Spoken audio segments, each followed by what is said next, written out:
جنت اور جہنم کی تخلیق، والجنت والنار حق وہما مخلوقتان اليوم ولم يصرح نص بتعیین مکانہما بل ہما حیث شاء اللہ اذ لا احاطۃ لنا بخلق اللہ وعوالم۔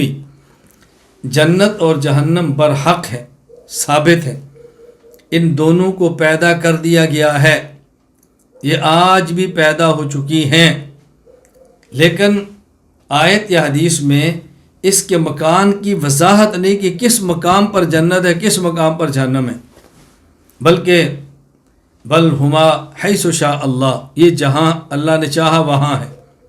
اذ لا احاطۃ لنا، ہم نہ اللہ کی مخلوقات کا احاطہ کر سکتے ہیں اور نہ ہم اللہ تعالیٰ کے پیدا کردہ جہانوں کا احاطہ کر سکتے ہیں۔ اللہ نے کتنے جہان پیدا کیے، نہ ہم ان کا احاطہ کر سکتے ہیں نہ اللہ کی مخلوق کا احاطہ کر سکتے ہیں۔ یہاں دو باتیں سمجھیں، ایک بات یہ کہ جنت اور جہنم پیدا ہو چکی ہیں اور جنت اور جہنم ہمیشہ رہیں گی، یہ فنا نہیں ہوگی، پیدا ہو گئی ہیں، فنا نہیں ہوگی۔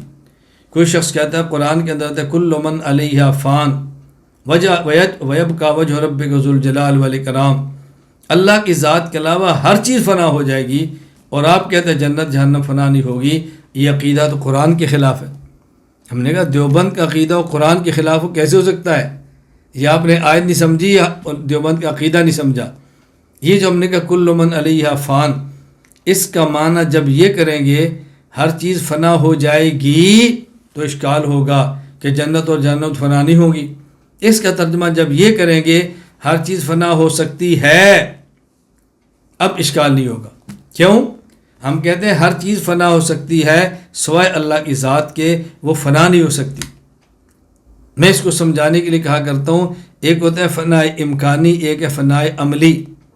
فنا امکانی کا معنی کہ فنا ہو سکتی ہے، فنا عملی کا معنی کہ فنا ہوگی۔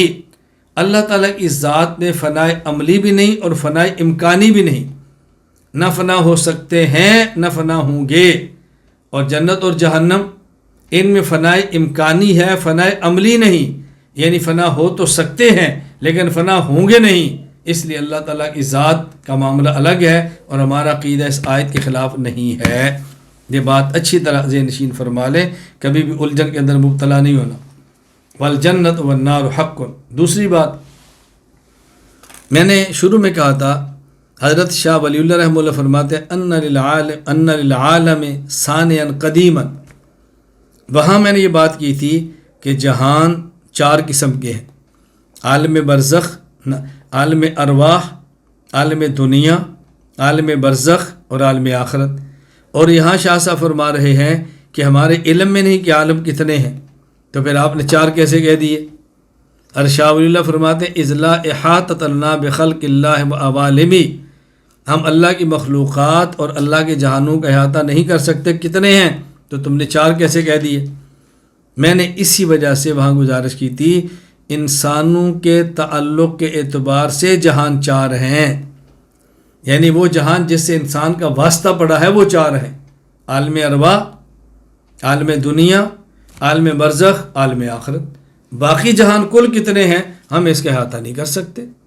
تو جہاں میں نے بات کی تھی وہ اور ہے، شاہ ولی اللہ فرما رہے ہیں بات اور ہے، دونوں میں کوئی تعارض ہرگز نہیں ہے، اس الجھن کے اندر مبتلا نہیں رہنا۔ اللہ تعالیٰ مجھے اور آپ کو بات سمجھنے کی توفیق عطا فرمائے۔